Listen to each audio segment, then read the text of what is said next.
Ecclesiastes chapter 1. When the son of David was king in Jerusalem, he was known to be very wise. And he said, Nothing makes sense. Everything is nonsense. I have seen it all. Nothing makes sense. What is there to show for all of our hard work here on this earth? People come and people go, but still the world never changes. The sun comes up, the sun goes down. It hurries right back to where it started from. The wind blows south, the wind blows north. Round and round it blows over and over again. All rivers empty into the sea, but it never spills over. One by one the rivers return to their source. All of life is far more boring than words could ever say. Our eyes and our ears are never satisfied with what we see and hear. Everything that happens has happened before. Nothing is new. Nothing under the sun. Someone might say, here is something new. But it happened before, long before we were born. No one who lived in the past is remembered anymore, and everyone yet to be born will be forgotten too. I said these things when I lived in Jerusalem as king of Israel. With all my wisdom, I try to understand everything that happens here on earth. And God has made this so hard for us humans to do. I have seen it all, and everything is just as senseless as chasing the wind. If something is crooked, it can't be made straight. If something isn't there, it can't be counted. I said to myself, you are by far the wisest person who has ever lived in Jerusalem. You are eager to learn, and you have learned a lot. Then I decided to find out all I could about wisdom and foolishness. Soon I realized that this too was as senseless as chasing the wind. The more you know, the more you hurt. The more you understand, the more you suffer. Ecclesiastes chapter 2. I said to myself, have fun and enjoy yourself. But this didn't make sense. Laughing and having fun is crazy. What good does it do? I wanted to find out what was best for us during the short time we have on this earth. So I decided to make myself happy with wine and find out what it means to be foolish without really being foolish myself. I did some great things. I built houses and planted vineyards. I had flower gardens and orchards full of fruit trees, and I had pools where I could get water for the trees. I owned slaves, and their sons and daughters became my slaves. I had more sheep and goats than anyone who had ever lived in Jerusalem.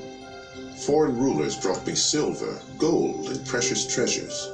Men and women sang for me, and I had many wives who gave me great pleasure. I was the most famous person who had ever lived in Jerusalem, and I was very wise. I got whatever I wanted, and did whatever made me happy. But most of all, I enjoyed my work. Then I thought about everything I had done, including the hard work, and it was simply chasing the wind. Nothing on earth is worth the trouble. I asked myself, what can the next king do that I haven't done? Then I decided to compare wisdom with foolishness and stupidity. And I discovered that wisdom is better than foolishness, just as light is better than darkness. Wisdom is like having two good eyes. Foolishness leaves you in the dark. But wise or foolish, we all end up the same. Finally, I said to myself, being wise got me nowhere. The same thing will happen to me that happens to fools. Nothing makes sense. Wise or foolish, we all die and are soon forgotten. This made me hate life. Everything we do is painful. It's just as senseless as chasing the wind. Suddenly, I realized that others would someday get everything I had worked for so hard. Then I started hating it all. Who knows if those people will be sensible or stupid? Either way, they will own everything I have earned by hard work and wisdom. It doesn't make sense. I thought about all my hard work and I felt depressed. When we use our wisdom, knowledge, and skill to get what we own, why do we have to leave it to someone who didn't work for it? This is senseless and wrong. What do we really gain from all of our hard work? Our bodies ache during the day, and work is torture. Then at night, our thoughts are troubled. It just doesn't make sense. The best thing we can do is to enjoy eating, drinking, and working. I believe these are God's gifts to us, and no one enjoys eating and living more than I do. If we please God, He will make us wise, understanding, and happy. But if we sin, God will make us struggle for a living. Then He will give all we own to someone who pleases Him. This makes no more sense than chasing the wind. Ecclesiastes chapter 3. Everything on earth has its own time and its own season. There is a time for birth and death, planting and reaping, for killing and healing, destroying and building, for crying and laughing, weeping and dancing, for throwing stones and gathering stones, embracing and parting. There is a time for finding and losing, keeping and giving, for tearing and sowing, listening and speaking. There is also a time for love and hate, for war and peace. What do we gain by all of our hard work? I have seen what difficult things God demands of us.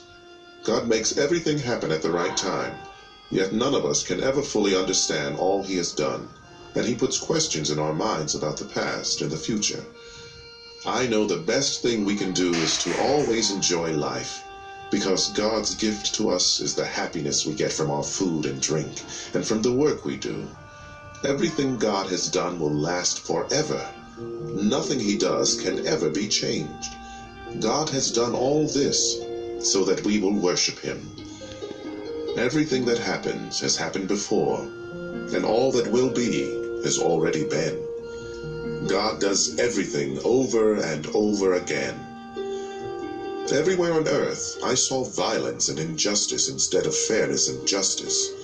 So I told myself that God has set a time and a place for everything. He will judge everyone, both the wicked and the good. I know that God is testing us to show us that we are merely animals. Like animals, we breathe and die, and we are no better off than they are. It just doesn't make sense. All living creatures go to the same place. We are made from earth, and we return to the earth. Who really knows if our spirits go up and the spirits of the animals go down into the earth? We were meant to enjoy our work, and that's the best thing we can do. We can never know the future.